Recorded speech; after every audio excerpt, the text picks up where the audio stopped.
यज्ञ भोक्ता।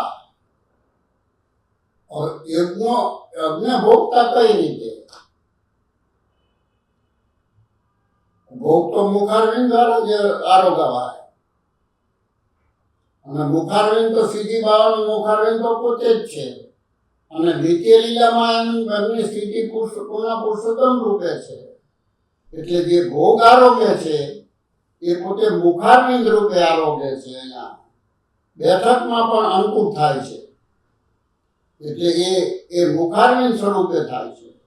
એ શ્રીનાથજીનું મુખારવિંદ છે એમ ગણીને યજ્ઞ ભોગતા છે. આપણે તો શ્રીનાથજીની આપણે મહાપ્રભુજીની વાત ગોસાઈજી કરે છે ને, એટલે એ મહાપ્રભુજી યજ્ઞ ભોગતા છે એટલે શ્રીનાથજીના મુખારવિંદ રૂપે પોતે ભોગ આરોગ્ય છે. જો આચાર્ય રૂપે જો તો અંકુટ બેઠકજીમાં ના આવે, આચાર્યજીને અંકુટ ના આવે, પણ એ પૂર્ણ પુરુષોત્તમ રૂપે જ અંકુટ આવે છે કે એના મુખારવિંદ રૂપે આરોગ્ય છે. માટે આપ યજ્ઞ ભોગતા છે. કંઈ પણ સામગ્રી ઠાકોરજીને ધરીએ તો તેની સાથે મહાપ્રભુજી પણ આરોગ્ય છે. આપણે ઠાકોરજીને ધરીએ તો એના હૃદયમાં મહાપ્રભુજી છે તો એ પણ આરોગ્ય છે. અને વૈષ્ણવના અંતઃકરણમાં પણ મહાપ્રભુ ઠાકોરજી બિરાજે છે. એટલે હરિગુરુ વૈષ્ણવ મહાપ્રભુજીમાં બિરાજે છે. એટલે વૈષ્ણવ આરોગ્ય, આપણે ત્યાં કોઈ વૈષ્ણવ આવે એ આરોગ્ય તે ઠાકોરજી આરોગ્યનું સમજવાનું. કારણ કે એના હૃદયમાં જે વૈષ્ણવ છે એના હૃદયમાં ઠાકોરજી બિરાજે છે. એ પરમ ભગવદીય હોય એમાં. એટલે એ ઠાકોરજી ભોગ વૈષ્ણવમાં પણ બિરાજીને આરોગ્ય છે. પ્રસાદ લેવડાવીએ ત્યારે પ્રસન્ન મહાપ્રભુજી પ્રસન્ન થાય છે. વૈષ્ણવને પ્રસાદ લેવડાવીએ ત્યારે મહાપ્રભુજી ખુશ થાય છે. માટે આપનું નામ યજ્ઞ ભોગતા છે. કારણ કે એ મુખારવિંદ રૂપે ભોગ કરે છે. જે આપણે ધરાઈએ સામગ્રી એ પ્રભુ પોતે, મહાપ્રભુજી પોતે મુખારવિંદ રૂપે પ્રભુ પોતે રીતે આરોગ્ય છે. ઇન્દ્રિયાગ વખતે પણ નંદકુમારે ઇન્દ્રિયાગ અટકાવ્યો અને સામગ્રી બધી ગોવર્ધનમાં કરી એ ભોગતા નંદકુમાર બન્યા. જ્યારે ઇન્દ્રનો યાગ બંધ કર્યો કે આ ભગવાનનો ગોવર્ધનનો યાગ કરો, એટલે પોતે એ વખતે યજ્ઞ કરતા થયા અને પોતે જ આરોગ્ય. હવે આપણે ભોગતા, આપણે યજ્ઞ કરતામાં વાત કરીએ છીએ. યજ્ઞ ભોગતા તો પોતે હૃદયમાં બેસી એટલે મુખારવિંદ રૂપે એ આરોગ્ય છે. વૈષ્ણવના હૃદયમાં પણ બેસીને આરોગ્ય છે. મુખ સ્વરૂપે ભોગતા મહાપ્રભુજી છે. પરંતુ યજ્ઞ કર્યા વગર કેવી રીતે આરોગ્ય? યજ્ઞ કરો તો ભોગતા થાય ને. રોટલી બનાવીને આપો ઈરસો તો ખાય ને. રોટલી બનાવીને ભોગતા, યજ્ઞ કરતા તો નથી વાત કરી. યજ્ઞ કરતાની વાત કરવી જોઈએ. પહેલા યજ્ઞ કરતા થાય પછી ભોગતા થાય. તો અહીંયા તમે યજ્ઞ ભોગતા કહો છો. એટલે હવે યજ્ઞ કરતા નામ કે છે. કારણ કે એ તો મુખારવિંદ રૂપે ભોગતા થયા. નિત્ય લીલામાં પણ એ પુરુષોત્તમ સ્વરૂપે ભોગતા જ છે. નિત્ય લીલામાં એનું સ્વરૂપ ભોગતા જ છે. એટલે આપણે મહાપ્રભુજીને યજ્ઞ ભોગતા કહ્યું. હવે યજ્ઞ કરતા કહે છે. એ 94માં સુધાદ્વૈત બ્રહ્મવાદમાં કહ્યું કે પ્રભુ દરેકના ભોગતા છે. સુધાદ્વૈતમાં કહ્યું કે બધે અદ્વૈત છે, જે છે એ પ્રભુ જ છે. ના દો ના. જે સુરદાસજીને પણ એને કહ્યું કે તમે ઠાકોરજીના પદ ના ગાયા તો કે એ દેખું તો ગાવ ને. વિવિધ આંધળો વિના મુલકો ચેરો. હું તો પૈસા વગરનો દાસ છું. વિના મુલકો ચેરો. હું બે દેખતો જ નથી. Two in one. મહાપ્રભુજી ને શ્રીનાથજી એક જ છે. એટલે યજ્ઞ ભોગતાય રહ્યા, યજ્ઞ કરતાય પણ પોતે છે. કઈ રીતે? ગીતાજીમાં કહે છે ભગવાન, યજ્ઞમાં જે કંઈ આપો છો એ બધું ભોગવનાર હું છું અને જગતનો કર્તા પણ હું છું. હું જ કરતા ને હું જ ભોગતા. સિંગલ પર્સન હોય અને રસોઈ બનાવે ને રસોઈ જમે, એવી રીતે ભગવાન આખા જગતનો કરતા છે, ભોગતા પણ એ જ છે. જે કઈ કરો તે મને પત્રમ પુષ્પમ ફલમ, એ ગીતાજીમાં કહે છે. આમ ભોગતા કરતા બંનેનો સ્વીકાર મહાપ્રભુજીએ કર્યો છે. પોતે જ ભોગતા પોતે જ કરતા. યજ્ઞ કરતા પણ ગોવર્ધન યાગમાં શસ્ત્ર ભુજા ધારણ કરી તેનો શ્રી કૃષ્ણ અંગીકાર કર્યો છે.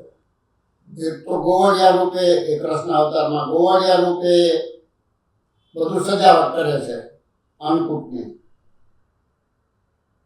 અને ગિરિરાજમાંથી પ્રગટ થઈને પોતે જ સહસ્ત્ર ભુજા 1000 હાથોથી પોતે આરોગે છે. યજ્ઞ કરતા પોતે ગોવળિયા રૂપે ભોગ ધરે છે અને એમાંથી પ્રગટ થઈ અને પોતે જ આરોગે છે. હવે આ લીલા સ્વામીજીએ જોઈ એટલે એ સમજી ગયા કે આ નટખટ યજ્ઞ કરતા ને યજ્ઞ ભોગતા બની ગયા. લલિતાજીને કહે છે કઈ જોયું?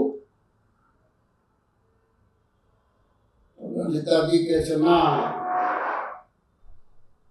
તો કે જો ભોગ ધર્યો અને શસ્ત્ર ભુજાથી આરોગ્યો એટલે યજ્ઞ કરતા ને યજ્ઞ ભોગતા બની ગયા. જોયું? મહાપ્રભુ આચાર્ય સ્વરૂપે ભોગ ધરે છે ને ભગવત સ્વરૂપે અંગીકાર કરે છે.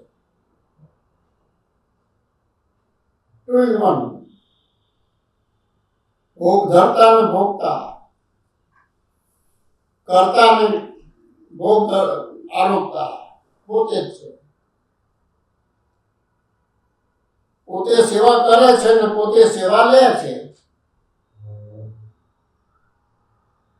જન શિક્ષા કરતે કૃષ્ણ ભક્તિ કર,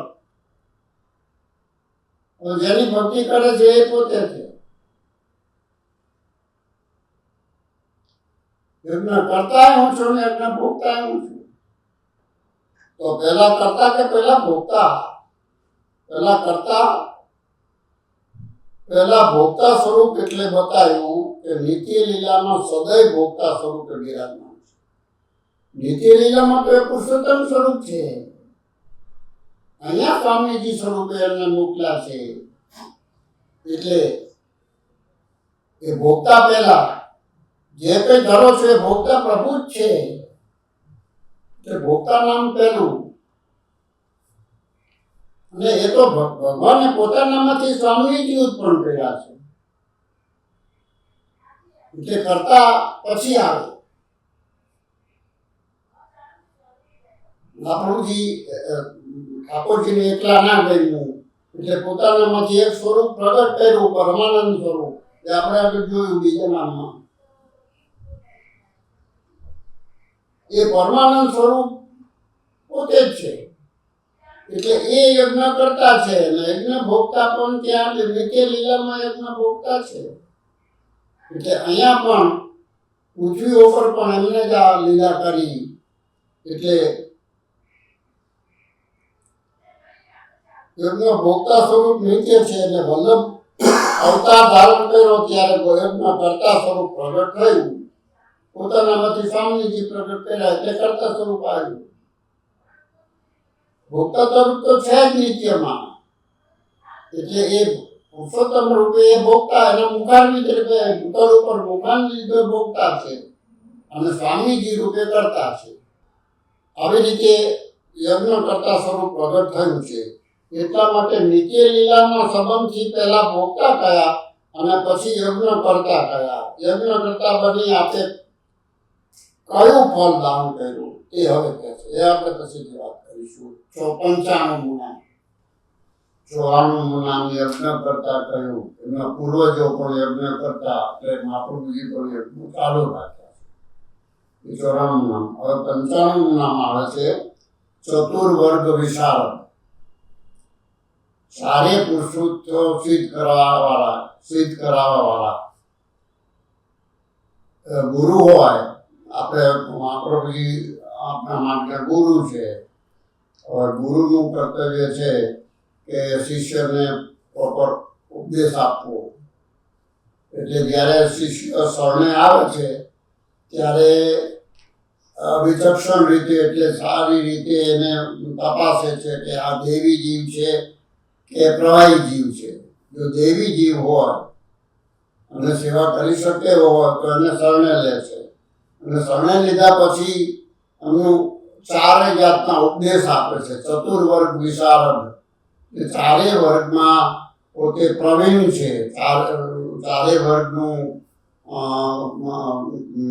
સૂચના આપવા, સેવકને સૂચના આપવા માટે પોતે પ્રવીણ છે અને સમજાવે છે. જ્ઞાનાભ્યાસ માટે ચતુશ્લોકી રચ્યો હતો. ત્યાં અભ્યાસ કરવા જતા હતા, એને રોક્યા અને આ ઉપદેશ આપ્યો.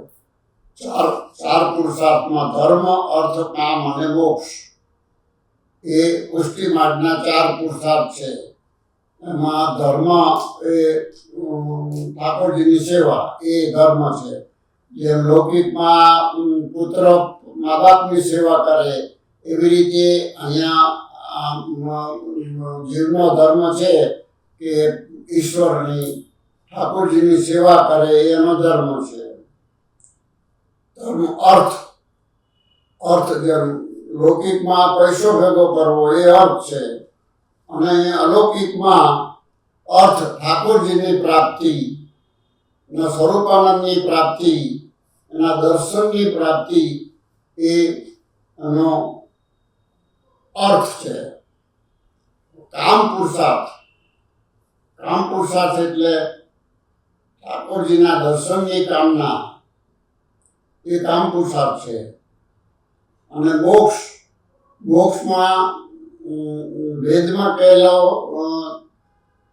એ મોક્ષ છે એ, અને પુષ્ટિ માર્ગના મોક્ષ એમાં ફેર છે. એ મહાપ્રભુજી બતાવે છે. બાલબુદ્ધમાં મોક્ષનું અને નિરૂપણ કર્યું છે કે મોક્ષ એટલે પ્રભુના બની જવું, એ મોક્ષ પુષ્ટિ માર્ગનો.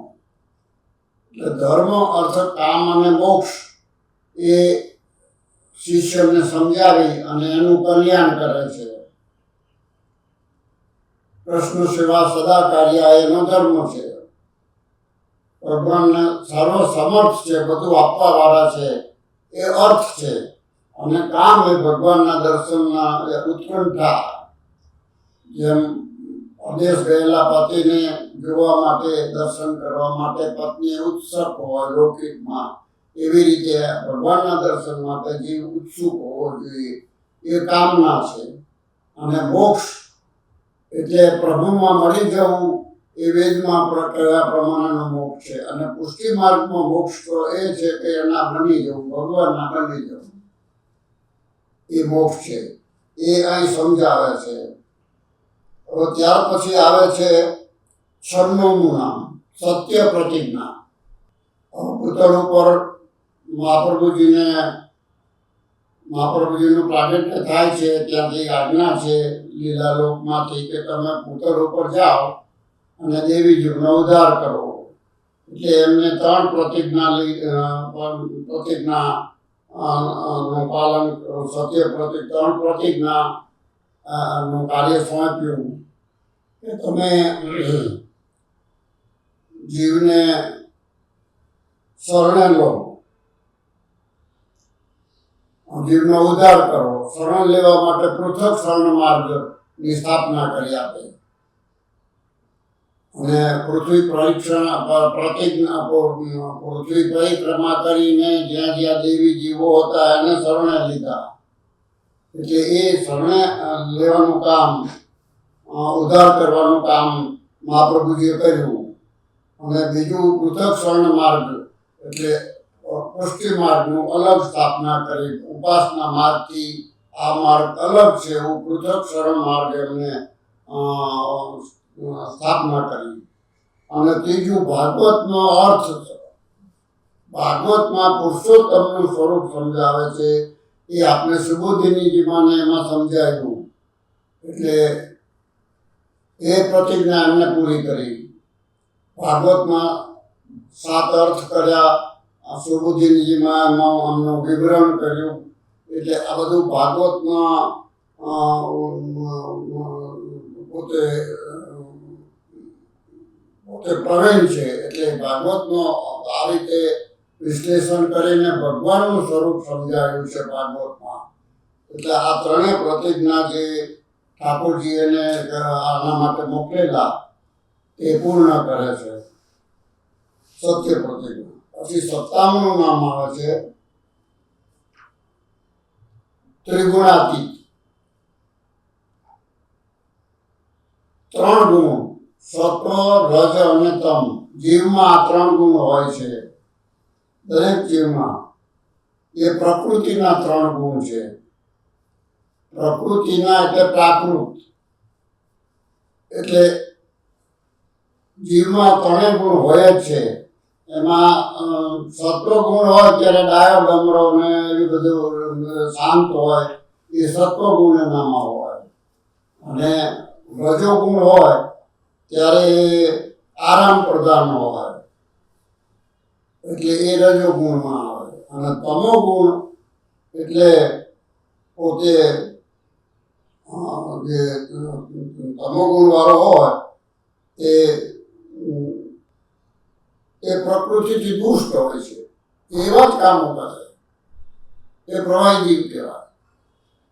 એટલે તમો ગુણ વાળો હોય, ગાળો બોલે અને એવું દુષ્ટ જ કામ અને એ કરે. કારણ કે આ તો બધું ભગવાનની લીલા છે. ભગવાનની લીલા છે. જુદું જુદું આવા જો જીવ ના પેદા કરે, જેમ રામના અવતારમાં રાક્ષસો હડી નાખતા હતા. એટલે આવી રીતે જે સત્વગુણ પ્રધાન હોય એને આ રીતે વિરુદ્ધ ધર્મ તમો ગુણ વાળા આવી જાય, દુષ્ટ લોકો. એ જ ભગવાનની લીલા છે. ત્રણ જાતના. કોઈમાં કોઈ એક જ વ્યક્તિમાં ત્રણ ગુણ હોય કે જ્યારે તમે શાંત હો, ડાપણ ભરી વાતો કરતા હો ત્યારે તમને તમારામાં સત્વ ગુણ છે.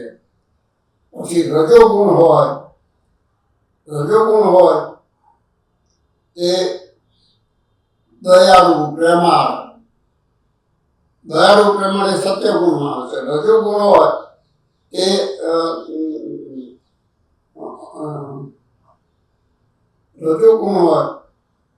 આરામ પ્રિય હોય, કશું નથી કરતું.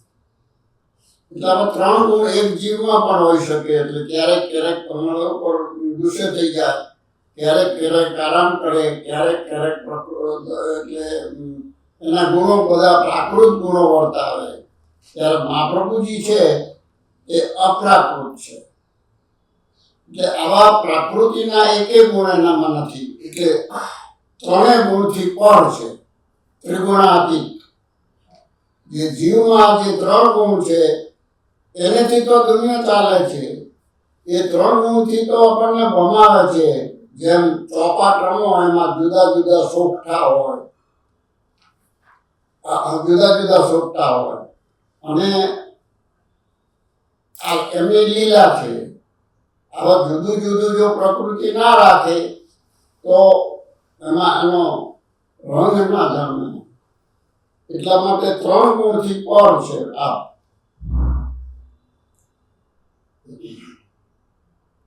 એટલે આપણામાં દિવ્ય ગુણ છે બધા.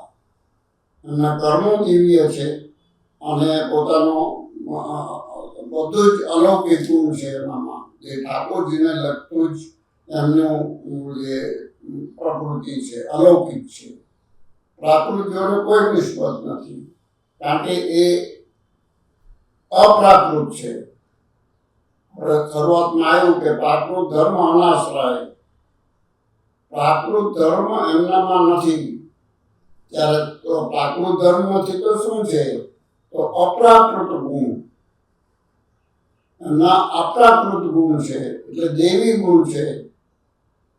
એવા અલૌકિક ગુણ વાળા મહાપ્રભુજી છે. એટલે ત્રણ ગુણથી પર છે, એટલે ત્રિગુણાતીત. પ્રાકૃત ગુણથી પર છે એટલે ત્રિગુણાતીત કહ્યું. પછી આવે છે 98મું નામ ન્યાય વિશારદ. ન્યાય એટલે નીતિશાસ્ત્રમાં પ્રવીણ. નીતિશાસ્ત્રમાં પ્રવીણ એમને વ્યવહારમાં પ્રવીણતા દાખવી. ખાલી ઉપદેશ આપતા નથી પણ આચરીને બતાવે છે. પ્રતિક્ષણ પોતે જે પ્રતિજ્ઞા લીધી તે પાડે છે. પોતાનું અપરિગ્રહ વ્રત છે, એટલે કોઈની પાસે માગવું નહીં. જે આવે એમાંથી ઠાકોરજીને ભોગ ધરવાનો. એક વખત ભેટમાં કશું ના આવ્યું મહાપ્રભુજીને, કારણ કે મહાપ્રભુજી ભેગું નહોતા કરતા. કહ્યું જે આવે ઠાકોરજીની ઈચ્છા, જે આવે એ ધરે. એટલે એક વખત કશું ના આવ્યું ત્યારે એક સોનાની વાટકી ગીરો મૂકી અને સામગ્રી લાયા અને એમાંથી ભોગ ધર્યો. પણ એ ઠાકોરજીનું દેવી દ્રવ્ય હોવાથી એ સામગ્રીમાંથી જે બનાવ્યું, જે ભોગ ધરવાનું, એ પ્રસાદ રૂપે ગાયોને ખવડાવી દીધું. આવા પોતે વ્યવહારિક નીતિશાસ્ત્રમાં પ્રવીણ. એટલે માગવા નહીં જવાનું, જે આવે એનાથી સંતોષ. આવી રીતે ઠાકોરજીની સેવા કરતા અવ્યાવૃત ભજેત કૃષ્ણ. એટલે આવે એમનામાં વૈષ્ણવને પણ આવી વ્યવહારો નીતિ શીખવે છે. એટલે વ્યવહારમાં તમે ચોખ્ખા રહો અને એવી વૃત્તિ આપનામાં છે. એટલે ન્યાય વિશારદ નામ પડ્યું. પદ્મનાભદાસને એક વખત કહ્યું કે તમે ભાગવત વાંચીને પેટ ના ભરો. ભાગવત એ ભગવાનનું સ્વરૂપ છે, એને વેચાય નહીં, એનાથી પૈસો ના કમાવા. એ તો ભગવાનનું રૂપ છે. ભગવાનને તો હૃદયમાં સ્થાપન કરીને રખા. એટલે ત્યારથી પદ્મનાભદાસે ભાગવતમાંથી જે આવે એ રાખવાનું બંધ કર્યું. એટલે દ્રવ્યનો સંકોચ થયો પોતાને, કારણ કે કંઈ આવે ભાગવતમાંથી, કારણ કે એનો વ્યવસાય જ ભાગવત ન હતો, ભાગવત વાંચવાનો. એટલે કંઈ આવે નહીં, એટલે પોતે પાસે કંઈ રહે નહીં. પૈસા ખલાસ થઈ ગયા.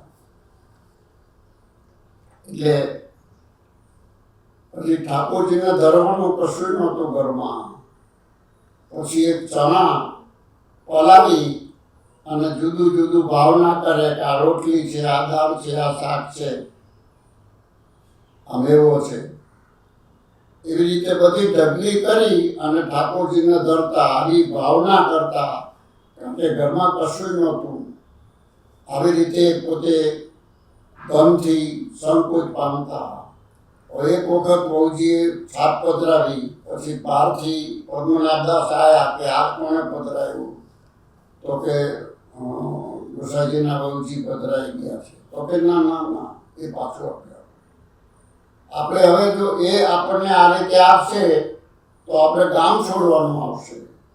એટલે આ રીતે પોતે ભાવ કરતા. અને એ જે મનનો ભાવ છે એ જ ઊંચો ભાવ છે. એટલે જ્યારે ઠાકોરજીને પૂછ્યું 56 ભોગ કેસા લગા? તો કે પદ્મનાભદાસના છોલા જેવા નહીં. કારણ કે 56 ભોગ એને કોઈ 56 સામગ્રીની કોઈ આકાંક્ષા નથી. એને તો ભાવનાપૂર્વક જે કંઈ થયું, કારણ કે ભગવાન તો સર્વસમર્થ છે, એની પાસે બધું જ છે, પણ તમારો ભાવ પ્રેમ ઈચ્છે છે. એટલે ભાવ પ્રેમથી જે આ ધરતા પોતે પદ્મનાભદાસજી, એને મીઠાશ લગતી. એને બધા 56 ભોગ કરતા ઉત્તમ. એટલે પદ્મનાભદાસજી કહ્યું કે આપને આવી સામગ્રી નહીં ગમે, આપને હું ત્યાં ગ્વાલ મંડીમાં પધરાઈ આવું, તો ઠાકોરજી કે ના, મારે તારે ત્યાંથી ક્યાંય નથી જવું. એટલે જે પ્રેમ આપે છે એને ત્યાં ઠાકોરજી, એના અંતરમાં ઠાકોરજી રહે છે, કારણ કે ઠાકોરજી પ્રેમના ભૂખ્યા છે. એટલે આવી રીતે વ્યવહારમાં પણ ચોખ્ખા રહેવા માટે શિષ્યોને સમજાવે છે. એ એકનું નામ ન્યાય વિશારદ, 58 ન્યાય વિશારદ કહ્યું. હવે 99 નામ સ્વકીર્તિવર્ધન. મહાપ્રભુજી પોતાના આચારથી જ એની કીર્તિ વધારે છે. અનેક ગ્રંથો રચ્યા,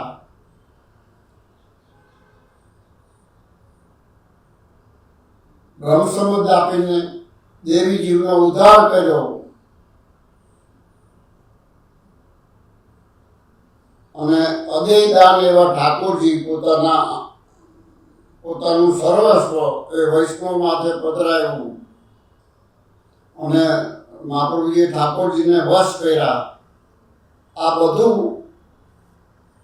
એમની પોતાની કીર્તિની પરમ સીમા છે. પોતે ક્યાંય એડવર્ટાઇઝ આપવા નથી પધાર્યા. પોતાના આચારથી, પોતાના આ બધા ગ્રંથો રચવાનું વગેરે એમના આચરણથી એમની કીર્તિ આપોઆપ વધી છે. સ્વકીર્તિવર્ધન એટલે આવી રીતે પોતાની કીર્તિ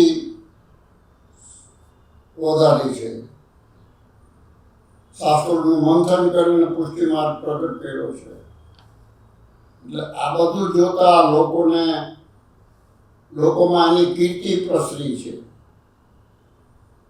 પોતે રાજા મહારાજે આપેલું સોના મોરું ધન પોતે ભેગું નથી કર્યું, એ સ્નાનવત ગણીને પડલામાં વેચી દીધું છે. એટલે આવું જીવન જીવવાથી એમની કીર્તિ વધી ગઈ છે. એટલે રાજા મહારાજા પણ એમને શરણે આવ્યા છે. કોઈ ચમત્કારથી આવ્યા છે, કોઈ આ રીતે એમના પ્રભાવથી, એમની કીર્તિથી શરણે આવ્યા છે. એટલે આવી રીતે આચારથી, પોતાના વર્તનથી મહાપ્રભુજીએ પોતાની કીર્તિ વધારી છે.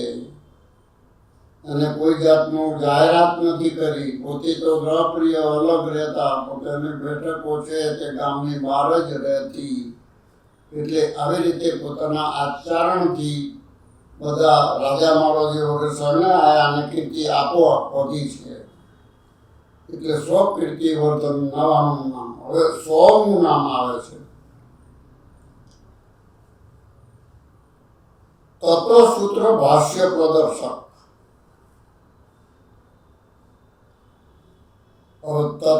તત્વસૂત્ર એ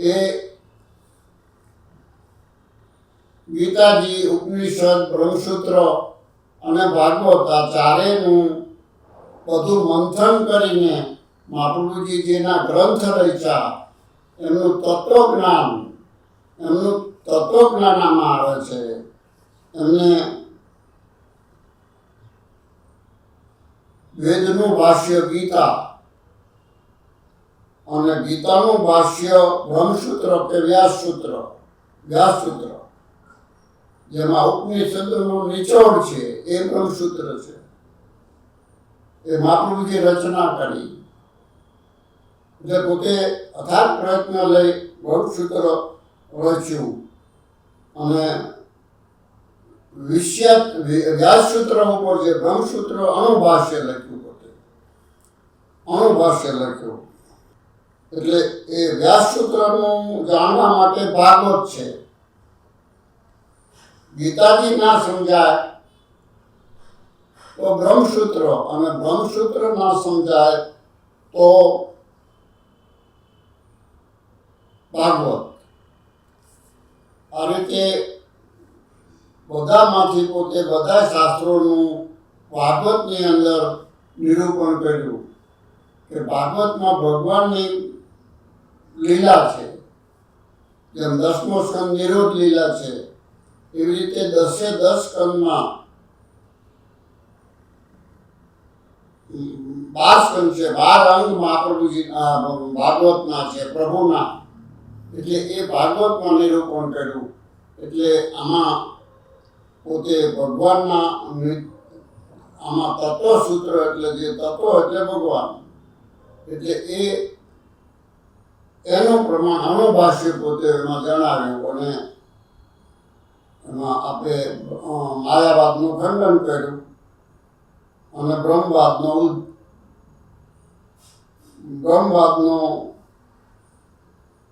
પોતે સ્થાપન કર્યું. બ્રહ્મવાદ સ્થાપકે આપણે આગલા નામમાં લીધું કે બધું બ્રહ્મરૂપ છે. બ્રહ્મે સૃષ્ટિ રચી, બ્રહ્મ જગતની અંદર જીવ રૂપે ચેતન રૂપે જીવ રૂપે થયા. એટલે જે જગત છે એ સત છે, જીવ છે એ ચેતન છે, અને અલૌકિક ભગવાન છે. એટલે સચ્ચિત આનંદ, ભગવાન આનંદ સ્વરૂપ છે. એ બધું નિરૂપણ કર્યું આમાં તત્વસૂત્ર ભાષ્ય પ્રદર્શન. એટલે જીવ જગત અને ઈશ્વર એનું આમાં નિરૂપણ કર્યું. અને બ્રહ્મવાદનું સ્થાપન કર્યું. એટલે બ્રહ્મ સાકાર છે. માયાવાદ શું કહે છે કે બ્રહ્મ નિરાકાર છે, જગત સ્વપ્ન જેવું છે. જેમ સ્વપ્ન આવ્યું હોય એમાં તમને બધું જ દેખાય, ધન મળ્યું હોય, બંગલા થયા હોય, પણ એ સ્વપ્ન જેવું જગત છે. એટલે માયાવાદીઓ જે કહે છે કે જગત માયા જ સત્ય છે, અમારી શક્તિ જ એ છે, એ બ્રહ્મ અમારી શક્તિ લઈને જગત રચે છે. આ માયાવાદનું કહેવું છે. ત્યારે મહાપ્રભુજીનું કહેવું છે કે બ્રહ્મ જ બધું છે. માયાને કોઈ નિસ્બત નથી. માયા જ બધું કરે છે માયાવાદીઓ કહે છે. આ તો જાદુગર જેવું છે માયાવાદીઓ કહે છે. જગત ભગત બધું સપનું છે. એટલે એનું ખંડન કરે છે મહાપ્રભુજી અને બ્રહ્મવાદનું સ્થાપન કરે છે. આવું તત્વ બતાવ્યું અનુભાષ્યમાં અને ભાગવતનું નિરૂપણ કરીને. એટલે અહીંયા નામ આવ્યું તત્વસૂત્ર ભાષ્ય પ્રદર્શન. માયાવાદનું ખંડન કરીને બ્રહ્મવાદનું સ્થાપન કર્યું એ તત્વ કર્યું.